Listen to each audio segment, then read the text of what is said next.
안녕하세요. 저는 이제 곧 마흔을 바라보는 한 여성입니다. 40년이라는 시간이 짧은 건 아닐 텐데 그 긴 시간 뒤돌아보면 후회만 남는 인생이네요. 지금의 제 모습을 보는 사람들은 남부러울 것 없는 인생이라 생각하겠지만 전 지금까지 제 인생의 잘못된 선택으로 많이 후회하고 반성하고 있습니다. 다른 분들은 선택이 기로해서 잘못된 선택으로 후회하지 않기를 바라는 마음에 제 사연을 보내보려고 합니다. 그럼 제 이야기를 잘 들어주세요. 저는 태어나서부터 엄마와 단둘이서 살아왔습니다. 저희 친부라는 사람과 엄마는 20살이라는 어린 나이에 우연히 만나게 되었고 짧았지만 진정으로 사랑하며 연애를 했다고 해요. 그러던 중 두 분이 예상하지 못한 죄가 생기게 되었고 처음 자신만만하게 엄마와 저를 책임지겠다던 아버지란 그 사람은 어느 날 엄마를 위해 떡을 사오겠다며 나가서 그날로 증발하던 모습을 감췄다고 합니다. 엄마는 아버지가 돌아올 거라며 믿고 계셨지만 몇 달을 기다려도 소식조차 없는 모습에 어쩔 수 없이 부른 배를 가지고 할머니 댁으로 들어가게 되었죠. 다 큰 처녀가 식도 올리기 전에 임신을 하였고 그마저도 아이의 아버지란 사람이 도망을 가 홀로 돌아왔으니 할머니께선 당연하게도 난리가 나셨다고 합니다. 언질 한 번 없이 갑작스레 배불러온 믿고 미련한 자식이지만 할머니에게 하나뿐인 딸이었기에 정성 들여 보살펴 주셨다고 해요. 사실 할머니께서도 젊은 나이 할아버지의 병환으로 일찍이 가부가 되셨던지라 자신과 닮은 것 같은 엄마의 모습이 많이 가슴 아프셨을 겁니다. 그렇게 많은 우여곡절 끝에 태어난 저는 다행히 할머니와 엄마의 사랑을 가득 받으며 행복한 유년 시절을 보냈습니다. 비록 다른 집들에 비해서 넉넉한 가정 형편은 아니었지만 저에게는 경제적인 면이 그다지 중요하지 않았어요. 비슷한 형편들을 가진 동네라서 그런지 특출나게 부자인 집도 없었고 어린 나이다 보니 돈에 대한 중요성도 잘 몰랐거든요. 다만 학교를 다니고 나서부터 집안 형편을 제대로 알게 되었기에 저는 남들보다 좀 더 일찍 철이 들게 되었습니다. 할머니와 엄마가 저를 위해 고생이 많으시다는 것을 알았던 저는 학교 공부에도 그다지 관심이 없어 일찍이 아르바이트를 시작했습니다. 물론 굳은 의지로 공부만이 살 길이라 생각되어 학업에 매진하는 분도 있었겠지만 핑계를 대자면 매일 부업들과 잔심부름으로 어수선한 저희 집에선 공부할 환경이 되지 않았어요. 그러다 보니 엄마에게 도움이 되려 제 앞가림 정도는 하고 싶어 제대로 된 시급도 받지 못했지만 중학교 시절부터 아르바이트를 시작했죠. 아르바이트를 시작하자 그때 또래 친구들에 비해 넉넉해진 지갑 사정과 집안에 도움이 된다는 생각에 저는 만족스럽기만 했습니다.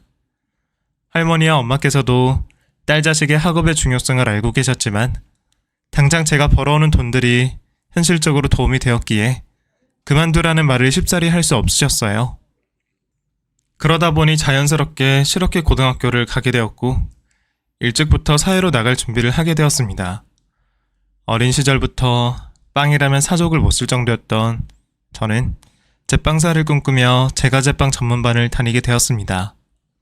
방학 때는 학교에서 알선해준 동네 빵집에서 새벽 5시부터 저녁 7, 8시까지 10시간 넘는 시간 동안 일을 하며 50만원 정도를 받았던 것 같아요. 빵을 만드는 일은 즐거웠지만 고단한 일이었습니다. 그래도 흥미를 가진 일을 하면서 돈을 벌 수 있다는 게 많이 행복했습니다. 더욱이 제가 꿈꾸는 일을 배울 수 있었고 덤으로 빵까지 얻어먹을 수 있었으니 그때는 뭐든 행복하기만 했죠. 그러던 사이 할머니께서 고령의 연세로 인해 돌아가시게 되었고 결국 엄마와 저 우리 두 모녀만 세상에 남은 채 살아가게 되었습니다. 우리 모녀는 일에 쫓겨 서로를 잘 볼 수 없는 환경에도 서로를 끔찍하게도 챙겨줬습니다. 매 시간 쉬는 시간마다 서로에게 하루의 안부를 묻는 문자를 하고 일에 쫓겨 직접 건네주진 못해도 식탁에 항상 선물이나 편지 등을 올려놓으면서 그 마음을 조금이라도 표현했죠.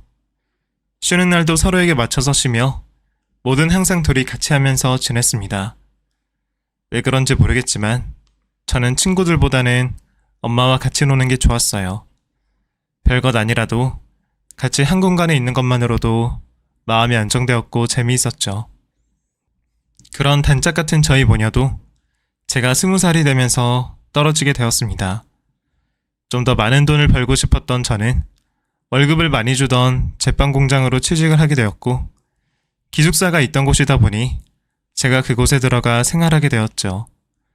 처음으로 제대로 하는 사회생활이 겁도 났고, 무엇보다 엄마와 떨어진다는 게 가장 마음에 걸렸지만, 많은 돈을 벌어 엄마와 함께 운영할 가게를 열고 싶었던 저는 그 꿈을 하루라도 빨리 이루기 위해 공장으로 떠나게 되었습니다.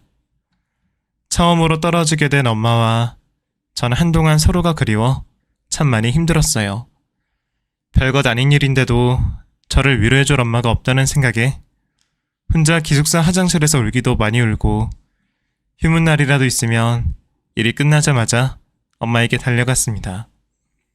엄마는 제가 귀찮을 법도 할 텐데 아무 말 없이 항상 제 칭얼거림을 잘 받아주셨습니다. 하지만 엄마와 떨어져 생활하는 공장 생활도 익숙해지다 보니 결국 어쩔 수 없이 제 몸이 힘든 게 우선이 되어버렸어요. 언젠가부터 휴무나 휴일에는 집에 가기보다는 기숙사에 남아 쉬거나 동료들과 시간을 보냈고, 바쁜 일상을 지내다 보니 점점 엄마에게 무신경해졌습니다. 그러던 어느 날 엄마에게 먼저 전화가 걸려왔어요. 민경아, 많이 바쁘니? 아니, 지금 일 끝나서 숙소 들어가고 있어. 그래, 일 많이 힘들지? 괜찮아. 근데 무슨 일로 전화했어? 그게 엄마가 이런 말 전해서 미안한데 너가 이번 주말에 집에 좀 와주면 안 될까? 엄마 암인 것 같대. 이번 주에 정말 진단 받아봐야 한다고 해서 미안하다 민경아. 일하느라 바쁠 텐데. 언제까지 제 옆에서 건강한 모습으로 있을 것만 같았던 엄마가 저에게 미안하다며 자신의 병을 조심히 알려오는 모습에 저는 하늘이 무너지는 것만 같았습니다. 뭐가 바빠 자신한테 무심하냐고 화를 내었으면 가슴이라도 조금 덜 아팠을 텐데, 되려 저에게 미안하다며 시간을 내달라는 부탁을 하는 엄마의 목소리에 가슴이 찢어질 듯 아팠습니다. 그간 엄마에게 무신경했던 저를 자책했고 제발 오진이길 바랬습니다. 금요일 일을 마치자마자 집으로 간 전 저를 웃으며 반겨주는 엄마를 보자 다시 한번 무너졌습니다. 엄마, 왜 웃고 있어? 이제서야 내가 왔으면 혼이라도 내고 화라도 내야지. 왜 웃고 있냐고. 내가 민경이 너한테 화를 왜 내? 우리 새끼 엄마 아플까봐 얼마나 걱정했는지 아는데. 엄마 괜찮으니까 울지 말고 어서 들어와. 엄마가 빨리 밥 차려줄게. 너 바로 온다고 밥 안 먹고 왔지? 자신의 아픔과 힘든 모습을 저에게 숨기는 엄마를 보게 된 저는 정말 미칠 것만 같았습니다. 하지만 그때까지도 저는 암일 리 없다며 스스로를 속였고, 직접 의사의 암 판정 결과를 받고 나서야 현실을 직시하게 되었죠. 엄마는 마음의 준비를 할 시간도 없이 바로 항암 치료를 시작하게 되었고, 저는 연차와 월차를 쓰며 엄마를 보살피기 시작했습니다. 하지만 그것도 잠시뿐. 감당하기 힘든 병원 치료비와 입원비 때문에 저는 어쩔 수 없이 엄마 곁을 떠나 다시 일을 할 수밖에 없었습니다. 엄마를 병원에 두고 일을 하는 게 죽기보다 싫었지만 엄마를 살리려면 무엇보다 돈이 필요했습니다. 그렇게 저는 병원비 때문에 매일 잔업까지 맡아 일을 하며 잠깐 시간만 나면 엄마를 찾아가 상태를 확인했죠. 힘든 항암 치료를 받으면서도 제가 오면 아픈 줄도 모르고 저를 반겨주는 엄마를 보면서 저는 늘 스스로를 원망했습니다.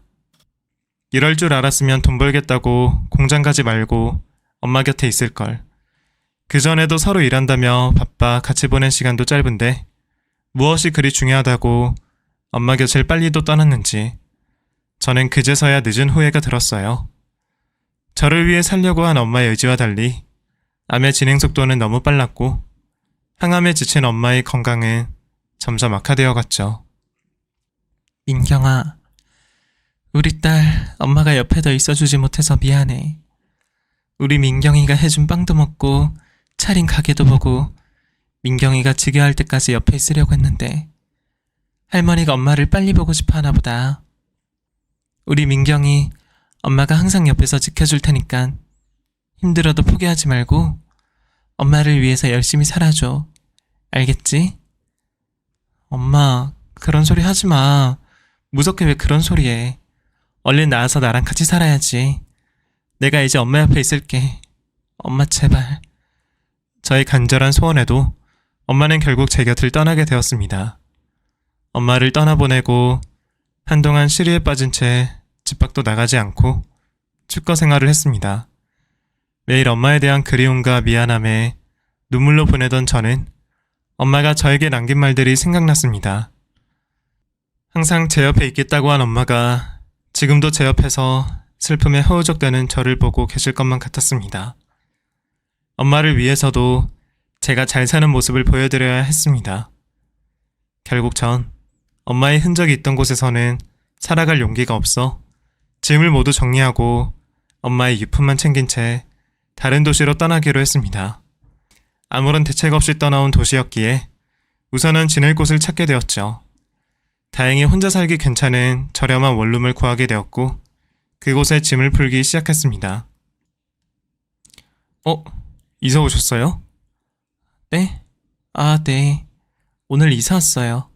근데 누구세요? 여기 사는 사람인데 새로 오셨나 해서요. 네. 그런데요? 뭐 다른 건 없고 그냥 반가워서요. 이웃사촌끼리 얼굴 트면 좋잖아요. 혹시 나중에 뭐 부탁하실 거 있으시면 말하세요. 낯선 곳에서 홀로 지내게 된 젊은 여자 입장에서 낯선 남자의 관심은 부담이었습니다. 이사 온 옆집도 아니고 많은 사람이 사는 원룸 건물에서 이웃사촌이라 말하는 남자가 이상했지만 더 이상은 귀찮게 하지 않아 그러려니 하고 넘기게 되었고 어찌되었건 집을 구하게 된 전 그날부터 바로 일자리를 찾기 시작했습니다. 물론 1순위는 제빵 일을 하는 곳이었지만 그런 자리는 생각보다 쉽게 나오지 않았어요. 월세와 생활비를 마련하려면 무슨 일이든 빨리 구하는 게 좋겠다고 생각한 저는 결국 치킨집 아르바이트를 찾아가게 되었습니다. 그렇게 면접을 보러 가게 된 곳에서 의외의 인물을 만나게 되었습니다. 이전 원룸에서 인사를 나누며 알게 된 그 남자였죠. 처음에는 사장이라고 하기엔 너무 어려 보이는 얼굴에 저는 그 사람이 배달 일을 하는 직원인 줄만 알았습니다. 안녕하세요. 저 오늘 아르바이트 면접 보기로 한 사람인데요. 네, 여기 앉으세요. 저희 건물에 새로 이사 오신 분 맞죠? 어떻게 여기 계세요? 제가 여기 사장입니다. 세상 좁네요. 우리 가게 아르바이트 지원하셨구나. 네? 사장님이요? 어쨌든 반가워요. 이것도 인연이네요. 그쵸? 아무리 한 동네라도 그런 우연이 며칠 사이로 겹칠 수 있을까 싶어 신기했습니다. 그렇게 우연한 인연으로 만나 그곳에서 일하게 된 저는 치킨집 사장이었던 제도 씨에게 많은 도움을 받게 되었습니다. 먼 곳에서 이사와 연고도 없이 혼자 사는 걸 알고 있던 제도 씨는 그런 저를 많이 챙겨주었습니다. 연고가 없는 저를 위해서 틈만 나면 동네를 알려주었고 반찬들도 나눠주고 혹 혼자라 식사라도 거르지 않을까 밥도 같이 먹어주었죠. 처음에는 평범하게 챙겨주던 제도 씨는 점점 사소한 것까지 챙겨주며 저에게 이성적인 관심을 표현하기 시작했습니다. 사실 처음에는 그 모습이 많이 불편했어요. 아무래도 제가 월급을 받으며 일을 하는 곳이었고 알게 된 지도 얼마 안 되는 사람의 관심이 고맙기보단 부담스럽기만 했습니다. 그렇게 해서 모른 척하며 지냈지만 저에 대한 마음이 단순한 관심이 아닌 진심을 보여주던 사장님은 변하지 않고 계속 진심을 표현했고 낯선 타지 생활에 많은 의지가 되어주었죠. 결국 저는 그런 정성에 이끌려 제도씨 마음을 받아들였고 저희는 연인이 되었습니다. 사귀고서 서로에 대해서보다 자세히 알게 된 제도씨는 제가 생각한 것보다 좋은 남자였습니다. 비슷한 나이의 남자들은 하루가 멀다 하고 놀기 바쁜데 제도씨는 돈 벌기 위해서 노는 것도 마다하고 휴무 없이 일을 하고 있었습니다. 원룸을 사는 것도 가게 출퇴근이 용이한 것도 있었지만 이미 가지고 있는 자가에서 월세를 받고 있어서였죠. 일찍 돈을 모아서 자기 집까지 가지고 있는 사람이 편한 집 놔두고 불편한 원룸살이를 하는 것도 대단해 보였습니다. 젊은 나이에 자기 집에 자기 가게 차린 것도 대단했는데 그걸 또 아끼면서 검소하게 살고 있는 모습에 저는 한 번 더 반하게 되었습니다. 시간이 지나도 저에 대한 마음이 변하지 않는 그 모습과 항상 착하고 겸손한 모습에 저는 제도 씨와 깊은 만남을 이어갔고 서로 결혼 이야기까지 나누게 되었죠. 사실 제도 씨와 연애를 하면서도 저는 계속 결혼에 대한 불안함이 있었어요. 불우한 제 가정 형편을 저 스스로도 알았고 언젠가는 부딪혀야 할 시댁의 반대에 늘 가슴을 졸였습니다. 그때마다 제도 씨는 저에게 따뜻한 위로를 해주었죠. 민경아, 너무 불안해하지 마. 결국은 어떤 사람이랑 사느냐가 제일 중요한 거잖아. 우리 어머니도 민경이 너 아시게 되시면 분명 좋아하실 거야. 그러니까 너무 걱정하지 말고 우리 같이 버텨내자. 혼자서 그런 걱정을 하고 있을 때 언제까지 제 편으로 있어줄 것 같은 제도 씨가 있어서 늘 든든했습니다. 그래서 예상되는 반대에도 제도 씨를 믿고 결혼을 준비할 수 있었죠. 저에게 결혼 일정을 조율하고 결정할 다른 집안 어른분이 없었기에 저희는 제도 씨 어머님의 허락만 받으면 되었습니다. 이윽고 어머님을 뵙게 되는 날이 되었고 저는 조금이라도 어머님께 마음에 들어보려 머리부터 발끝까지 예쁘게 단장을 하고 선물도 신경을 써서 들고 가게 되었죠. 하지만 어머님께선 제도 씨의 설득에도 불구하고 저를 보시기도 전에 반대를 하고 계셨습니다. 처음 만나는 자리에서도 찬바람이 쌩쌩 불었죠. 이봐요, 아가씨. 내가 제도한테 이야기했지만 결혼이라는 게 어린애들 소꿉장난은 아니잖아요? 나도 혼자 키웠다고 해도 우리 집 사정은 달라요.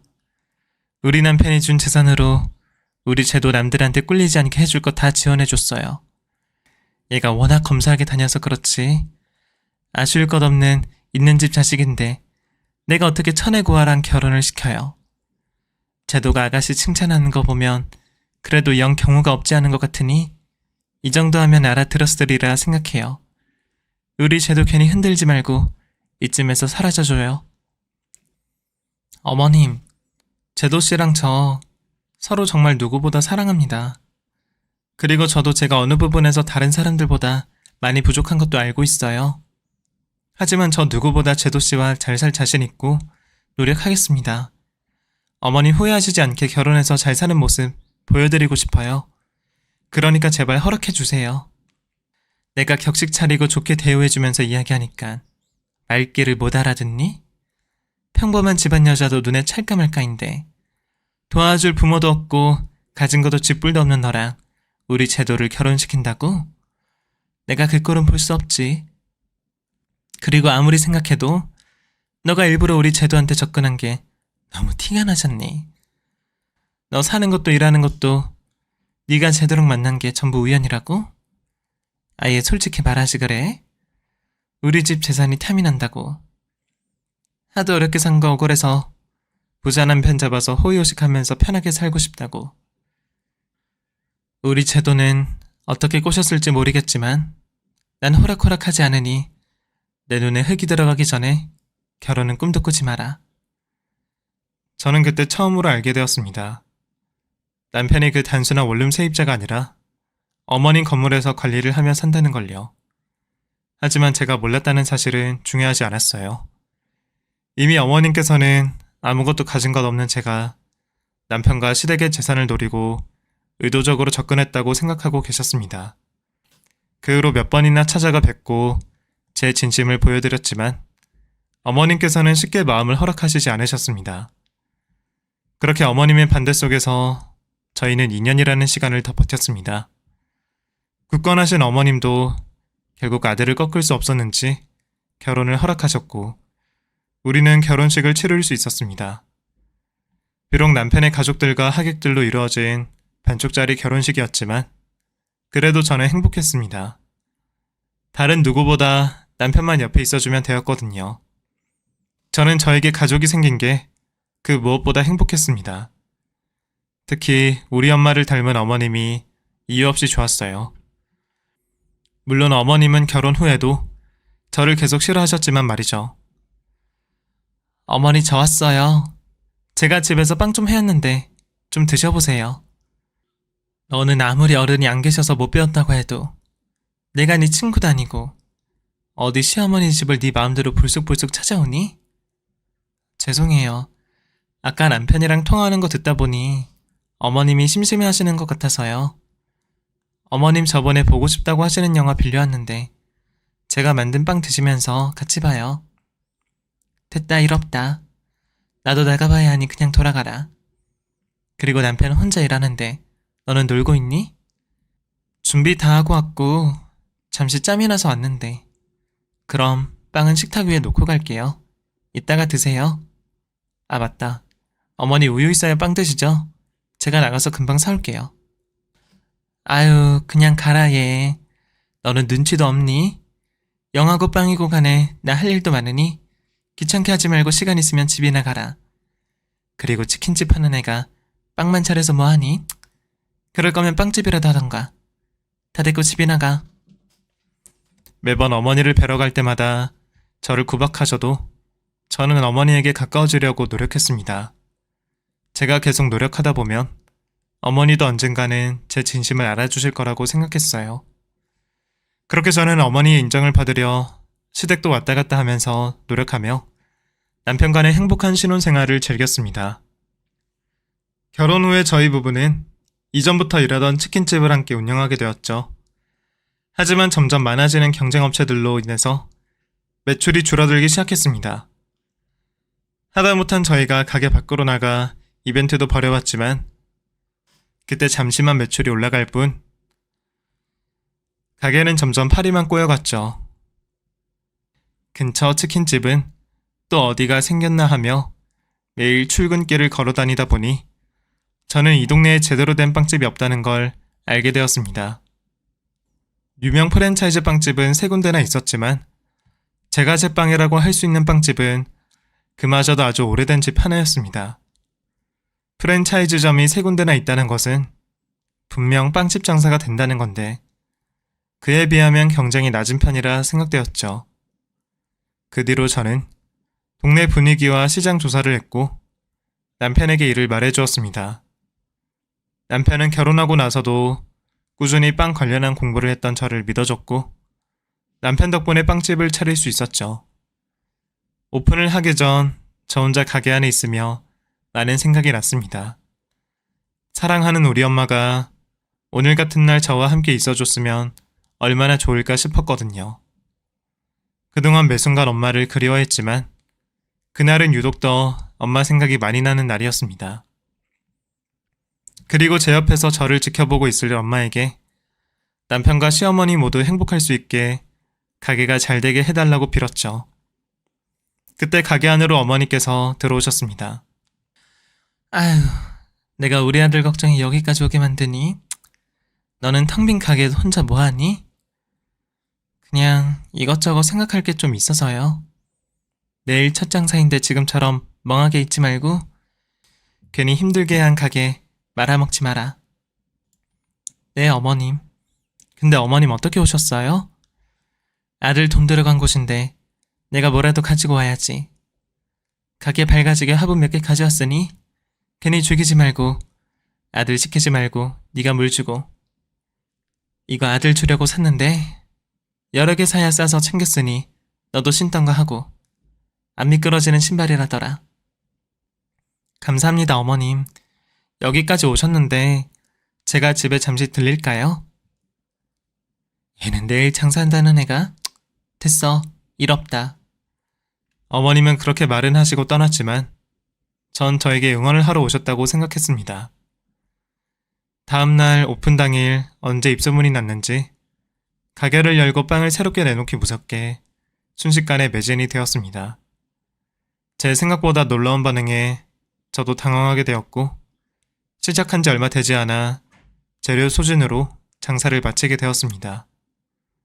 남편은 첫날부터 매진되어 장사를 접은 가게를 보며 좋아라 했지만 사실 저는 너무 당황스러워서 현실을 제대로 느끼지도 못했습니다. 빵집은 그 뒤로도 계속 잘 되었습니다. 결국 남편도 매달 적자인 치킨집을 그만두고 제 가게에 붙게 되었고 나날이 장사가 잘 되어 빠른 시간에 동네 맛집으로 소문이 나게 되었습니다.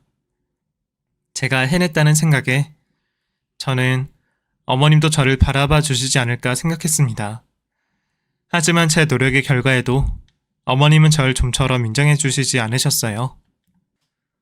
어머님과의 관계를 제외하곤 저 나름대로 행복한 시간을 보낼 때 언젠가부터 남편이 이전과는 다른 모습을 보이기 시작했습니다.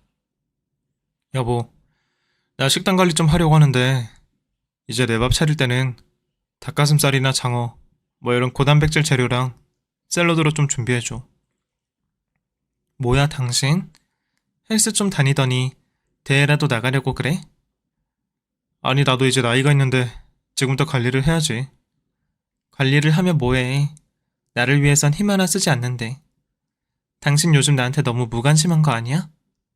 무슨 소리야. 당신이나 나나 일하고 와서 피곤하니까 그렇지. 어쨌든 나 식단 관리 해야 하니까 당신이 준비 좀 해줘. 알겠지? 남편은 나이가 먹으니 이전 같지 않다며 떨어지는 체력을 키워야겠다고 운동을 시작하게 되었죠. 그때는 단순히 자기 관리를 한다고 생각했고 열심히 하는 남편의 모습이 보기 좋았죠. 하지만 변해가는 남편의 몸처럼 다른 변화들도 제 눈에 보이기 시작했습니다. 결혼 초부터 한 번도 도와주지 않던 빨래를 시키지도 않았는데 자기가 먼저 나서서 하기 시작했고 어느 날부터 제 화장대 한 구석에 남성 피부 용품들이 늘어나기 시작했습니다. 여보 이게 뭐야? 당신 이제 화장품도 발라? 아, 그때 애들 모였는데 내 피부 가지고 하도 뭐라 하잖아. 그래서 관리 좀 해야겠다 싶었지. 나한테 물어보기라도 하지. 당신 화장품 아무것도 모르면서 어떻게 사왔어? 그래도 필요한 거 알아서 잘 샀네. 쓸데없는 것도 없고. 누구랑 가서 샀어? 영석 씨? 태영 씨? 걔네가 골라줬어. 평소 화장품이라곤 선크림은커녕 로션도 바르기 싫어하던 남편이 손수 화장품을 사온 게 이상하기는 했습니다. 하지만 바쁜 일상에 치여 남편의 변화를 깊이 알아차리지 못했네요. 게다가 그쯤 남편의 변화를 알아차리지 못할 수밖에 없는 큰일이 있었어요. 언젠가부터 자꾸 소화가 안 된다고 하시는 어머님이 마음에 걸려 저는 멀리 있는 대학병원에 진찰을 예약했습니다. 몇 번이나 같이 가자는 제 부탁에도 계속해서 거절하시는 어머님을 겨우 이끌고 간 자리에서 어머님께서는 저희 엄마와 같은 대장암 판정을 받으셨습니다. 그 얘기에 저는 하늘이 저한테 장난이라도 치는 건가 싶었습니다. 엄마를 병으로 잃었는데 어머님에게 또 같은 병이라니 예상하지 못한 병명에 어머님도 큰 충격을 받으신 모습이었습니다. 어머님은 당장 남편에게 알리려는 저를 말리셨어요. 아들에게 걱정을 끼치고 싶지 않으셨는지 병을 숨기시려 했습니다. 얘 민경아, 제도한테는 말하지 마라. 괜히 얘한테 걱정하게 만들고 싶지 않다. 병원이야 나 혼자 다녀도 되고 보호자가 꼭 필요하면 그때 너만 부를 테니 너도 그때 제외하면 신경 쓰지 말고 애미가 돼서 너네 힘들게 하지 않을 테니까 무조건 제도한테는 비밀이야. 몇 번이고 저에게 확언을 받으시는 어머님 때문에 저도 결국 남편에게 그 사실을 이야기할 수 없었습니다. 엄마와 같은 병에 걸리신 어머님이 걱정되었고 혹시나 어머님까지 잃게 될지도 모른다는 불안감이 절 엄습했습니다. 어머님은 괜찮다고 하셨지만 저는 도저히 아프신 분을 혼자 놔둘 수 없었고 어머님 치료 때마다 제가 따라다니기로 했습니다. 그러다 우연히 어느 여자와 다정하게 포옹하고 있는 남편을 보게 되었습니다. 그날도 어머님의 항암 치료를 받고 댁으로 모시고 가는 길이었어요. 어머님은 그날따라 항암 치료를 힘들어 하셨고 치료가 늦게 끝나게 되었습니다. 그러면서 저희 가게 복귀가 늦어졌고 남편에게 핑계를 대려고 전화를 하고 있었죠. 그런데 남편이 가게에서 한참 멀리도 떨어진 그곳에 있는 걸 보게 된 겁니다. 당신 어디야? 손님 없어서 잠시 나왔어. 우리 쓰는 밀가루 내가 미리 가져오려고. 지금 밖에 나와 있어. 곧 들어갈 거야. 당신 일은 잘 보고 왔어? 그럭저럭. 당신 지금 가게에 있는 거면 나 다른 일도 볼 겸해서 좀 늦게 들어가도 돼? 그래. 그래, 이따 봐. 저와 통화를 하고 있는 걸 보니 앞에 있는 남자는 제 남편이 맞았습니다. 다행히 어머님은 남편을 보지 못했고 저 또한 당황스러워 바로 집으로 돌아가게 되었죠. 가게로 돌아가 일찍이 문을 닫고 그곳에서 여러 생각을 하게 되었습니다.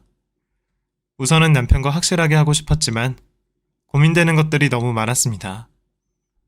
혹시 외도가 맞고 이혼을 하게 된다면 이제서야 안정된 제가 얼마나 흔들릴지 몰랐고 암 투병 중이신 어머님께서 얼마나 큰 충격을 받으실지 가늠할 수 없었습니다. 그러다 보니 제 스스로 남편의 외도가 잠깐의 흔들림이라고 생각했던 것 같아요. 나에 대한 마음만 변하지 않는다면 단순한 호기심으로 시작된 외도는 한 번 정도는 이해해 줄 수 있었습니다. 남편을 용서하려 마음먹은 저는 집으로 돌아온 남편에게 직접적으로 물어보았죠. 나 오늘 당신이 다른 여자랑 포옹하고 있는 거 다 봤어. 솔직히 말해. 무슨 사이야? 그래, 당신이 다 봤다고 하니까 거짓말하진 않을게. 나 다른 사람 만난 거 맞아. 근데 나도 당신 때문에 그간 많이 힘들었어. 당신 가게에 집중한다고 나한테는 신경 써주지도 않았잖아. 그때 당신이 나한테 조금이라도 신경 써줬으면 나도 이렇게 되지는 않았을 거야. 그때 어쩌다 만나게 된 사람이야. 지금 나한테는 당신보다 나에게 위로가 되어주는 사람이고 어차피 당신한테 못할 짓이라고 생각했는데 다 알게 된 김에 우리 이혼하자. 위자료는 당신이 달라는 대로 줄게. 뭐? 당신 나한테 미안한 생각 없어? 당신이 바람난 게 내 탓이라는 거야? 우리 사이가 이렇게 일방적으로 정리할 사이야? 미안해. 미안하니까 이혼해준다고. 위자료 준다고 한 거잖아. 근데 미안하지만 내 생각은 변함없어. 위자료 챙겨준다고 할 때 그냥 이혼하자. 버티면 결국 너만 힘들 거야. 우리 진흙탕 싸움 하지 말고 그만하자. 당신은 끝까지 당신 생각만 하네? 당신 어머님 아프신 건 알아? 어머님 이 상황까지 알게 되시면 얼마나 안 좋아지실지 상상이나 돼? 뭐? 엄마가 아프다고? 어디가 아픈데? 언제부터 아팠는데? 남편의 뻔뻔한 모습에 저는 결국 어머님의 투병 생활을 알리고 말았습니다. 그리고 하나뿐인 어머님을 모른 척할 수 없었습니다. 남편의 흔들림을 이렇게라도 막고 어머님을 위해서 합심하다 보면 다시 정상적으로 돌아갈 수 있겠다고 생각되었죠. 하지만 그건 저만의 착각이었나 봅니다. 남편은 어머님이 돌아가기 전까지만 결혼 생활을 유지하자 했고 자신의 마음은 변함이 없다고 저에게 통보를 했습니다. 배신감의 이혼을 생각했지만 여전히 어머님이 마음에 걸렸습니다. 엄마를 허망하게 떠나보내고 했던 그 후회를 다시 하고 싶지 않았어요. 결국 오랜 고민 끝에 저는 이미 마음 떠난 남편이 아닌 어머님의 편안한 마지막을 위해서 이혼을 잠시 미루기로 했죠. 남편은 여자에게 빠져 아프신 어머니와 있는 시간이 줄어들었고 저는 하나 있는 아들 대신 어머님을 위해 제가 모든 걸 희생하기로 했습니다. 가게는 직원들에게 맡기고 어머님 곁에서 24시간을 간병하기로 했죠. 1년이 넘는 긴 시간이었지만 간병하면서 피곤해지는 제 몸보다는 계속되는 항암과 악화되는 암으로 힘들어하시는 어머님을 보며 아무것도 할 수 없는 게 가장 힘들었습니다. 제 노력에 불구하고도 계속해서 안 좋아지시는 어머님은 결국 호스피스 병동으로 가시게 되었습니다. 그런데 그 와중에 남편은 어머니 걱정을 할 시간에 저에게 이혼을 요구했습니다. 어머니 얼마 안 남으신 거 알면서 꼭 이렇게까지 해야 돼? 무슨 일이 있어도 이혼해 주겠다니까? 그래, 어차피 할 거 빨리 하자는 거야. 나랑 끝나면 당신도 굳이 이 고생 안 해도 되잖아. 그럼 자책할 필요도 없고. 당신 정말 인간 맞아? 당신 어머니가 아프다고. 늦었지만 지금이라도 어머님 옆에 있어줘야 하지 않아? 아, 됐고. 빨리 이혼이나 해줘. 나 또 가봐야 되니까. 어머님에게 온 신경을 쓰기에도 빠듯할 때 남편은 상속 때문인지 저에게 이혼을 재촉했습니다. 계속 보채는 남편 때문에 결국 저도 합의 이혼을 해주었죠. 하지만 이혼을 하고도 전 아무것도 모르시는 어머님께 조금이라도 위안이 되려고 곁에 남아있어야 했습니다. 그리고 투병 생활 내내 힘드셨지만 다행히 마지막은 편안하게 돌아가시게 된 어머님의 마지막 자리를 모실 수 있었어요.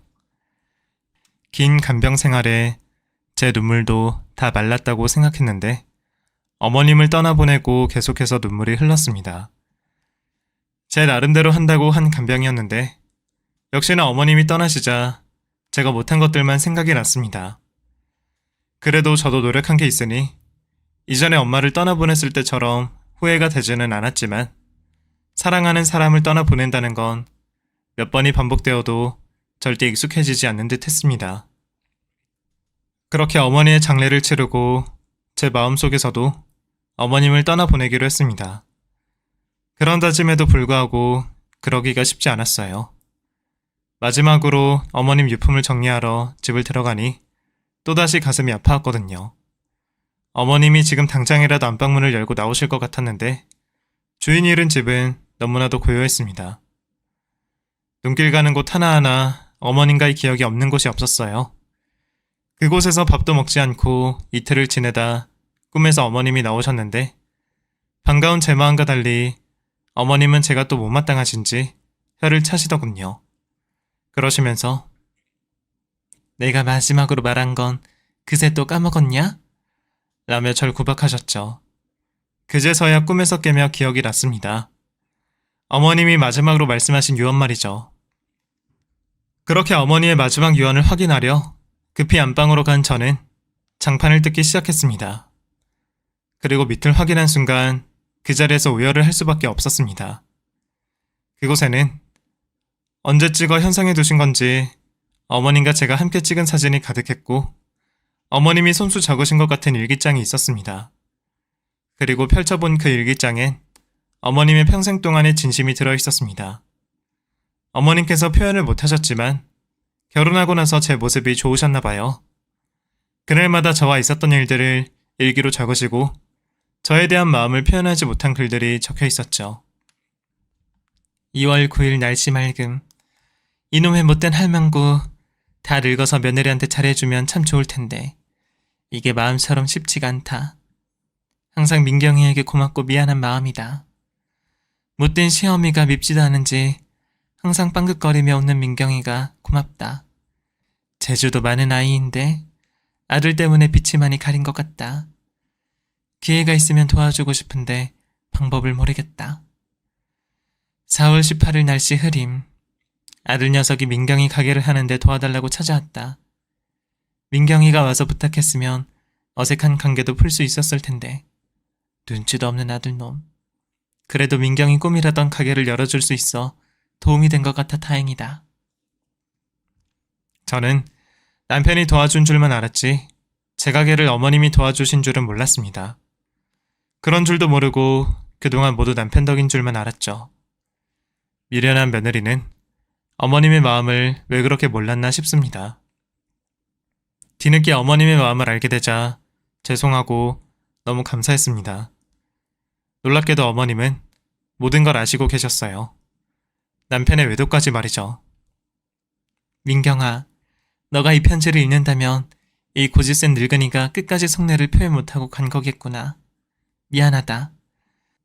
나이만 많이 들었지. 너보다 철을 덜 들었는지 처음 내게 한 말이 있어 쉽사리 너에 대한 내 마음을 표현 못했다. 뒤늦게나마 내가 민경이 너를 아끼고 자랑스러워했다는 사실을 알아줬으면 한다. 그리고 못난 아들을 둬서 미안하다. 내가 자식을 잘못 키웠다. 그 녀석과는 꼭 이혼을 해서 네가 더 빛나길 바라마. 그리고 너가 나 때문에 그 못난 녀석과 힘든 시간을 억지로 버티고 있다는 것도 알고 있어. 내가 먼저 떠나라고 했어야 했는데 내 옆에 있어주는 너와의 시간이 너무 행복해서 욕심이 났구나. 미안하다. 무엇으로도 너의 시간을 보답해주지 못하는 걸 알지만 내 조금이나마 너에게 가진 빚은 갚고 싶구나. 나와 같이 한 시간이 너에게 힘든 시간이란 것도 알고 있고 아들 일로 면목도 없지만 민경이 네가 잠시 나의 며느리가 되어준 걸로 나는 너무 감사했다.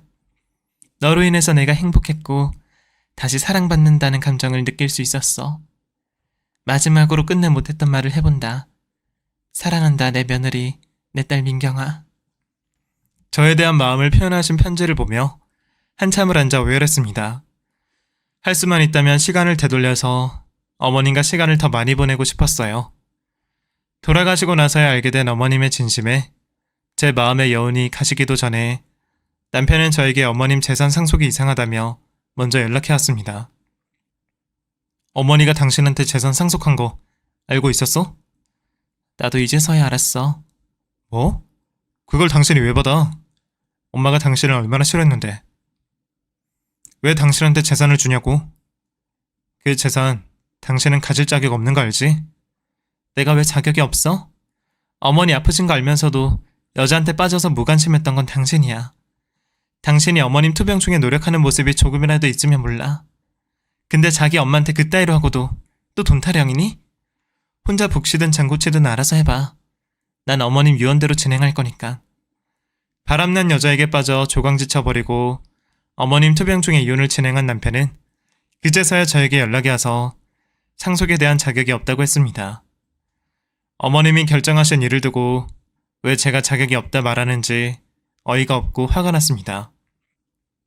그런데 알고 보니 남편은 어머님 투병 중에도 어머니가 돌아가시고 난 뒤 상속받은 재산으로 그 여자와 편하게 살 거라면서 친구들에게 동네방네 떠들고 다녔나 봅니다. 다행히 어머님의 해안으로 그럴 일은 없었지만요. 법적으로 제가 상속받을 수 있게 해주신 어머님 덕분에 저는 원래 있던 가게 말고도 다른 도시에 지점을 낼 수 있게 되었습니다. 코로나 때문에 걱정이 있기도 했지만 포장이 많다 보니 매출에도 큰 영향이 없었고요. 무엇보다 태어나서 처음으로 돈 걱정 없이 생활할 수 있어 마음만은 편안했네요. 나중에 들어보니 돈 떨어진 남편은 이전 바람났던 여자와도 잘 되지 않았나 봅니다. 최근에는 본점에서 저를 찾았다고 전해 들었네요.